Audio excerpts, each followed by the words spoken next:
खुलुमबाय गिबियावनो बयखौबो बर' जिके इउटुब चेनेलाव गोसो गोथारै बरायनानै लाग्रोनाय थाबाय। दिनै जोङो बे भिडिअनि गेजेरजों आसामनि माखासे मिथिनो गोनां बिसयफोरनि बागै मोनथिनानै लानि। फैयोब्ला जों बयबो भिडिअखौ नायलांदिनि। सेथियाव दङ गिबि एबा गोजाम मुगायाव आसामखौ मा मुंजों मिन्थिनाय जायोमोन? बिनि फिननायाव दङ प्रागज्यतिसा आरो कामरुपा बे मोननै मुंजों आसामखौ मिन्थिनाय जायोमोन। आसामनि गिबि राजाया सोरमोन? बिनि फिननायाव दङ आहम राजा सुकाफामोन। बियो 1228 निफ्राय 1268 मायथाइसिम रायजो खुंदोंमोन। सरायघाटनि दावहाया सोर सोरनि गेजेराव जादोंमोन? दा बिनि फिननायाव दङ लाचित बरफुकन दैदेननाय आहम साम्रायजो आरो राजा रामसिंह दैदेननाय मंगल साम्रायजोनि गेजेराव 1671 मायथाइयाव जादोंमोन। ब्रिटिशफोरा आसामाव हाबफैजेननाय समाव आसामनि राजाया सोरमोन? जेब्ला ब्रिटिशफोरा आसामाव हाबफैदों अब्ला आसामनि राजाया राजा पुरबन्दर सिंहमोन।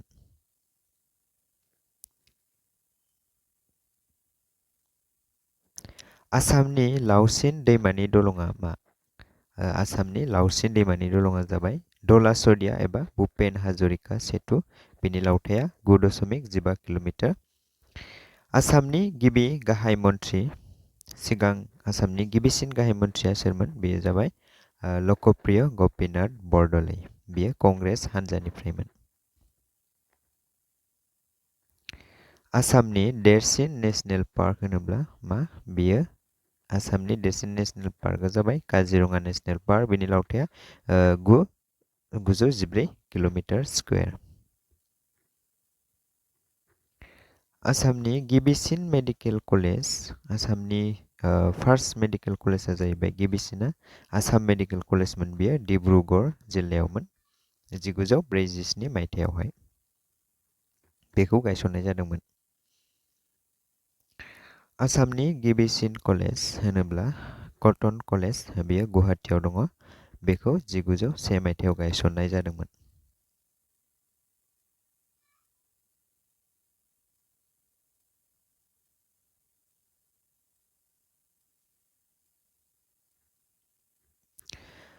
आसामाव गंबेसे बिरखं गाथोन बा एयारपर्ट दङ आरो बेफोरो मा मा?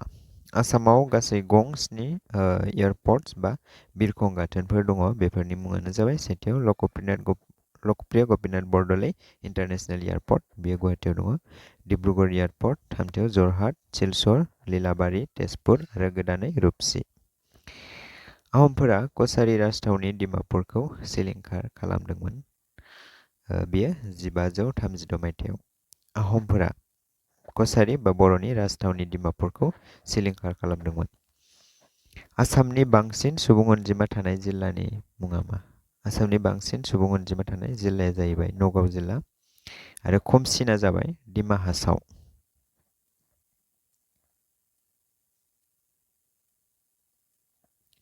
असम रत्न बान्थाखौ माब्ला आरो सोरनो गथायजेननाय जादोंमोन? असम रत्न बान्थाखौ 2009 मायथाइयाव भुपेन हाजरिकानो गिबिसिन गथायजेननाय जादोंमोन। आसाम पाब्लिक सार्भिस कमिसन गुसुङै APSC खौ माब्ला दानाय जादोंमोन? 1937 मायथाइनि 1 एप्रिल खालाराव APSC बा आसाम पाब्लिक सार्भिस कमिसनखौ दानाय जादोंमोन। गिबिसिन असमिया लाइसि बा फार्स्ट आसामिस मेगाजिनआ मामोन? गिबिसिन असमिया लाइसिया अरुण'दयमोन। बियो 1846 मायथाइयावमोन।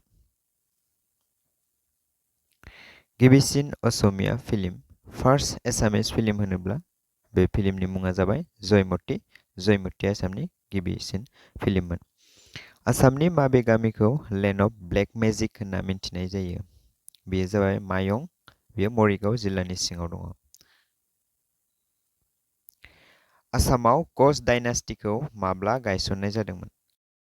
आसामाव कच डाइनास्टिखौ गायसननाय जादोंमोन बिश्वसिंह 1915 मायथाइयाव। गोजोन्थों। भिडिअखौ नायनानै मोजां मोनदोंब्ला अन्नानै लाइक खालामनो दाबाव। नेक्स्ट भिडिअ थाबैनो लोगो मोनगोन। गोजोन्थों।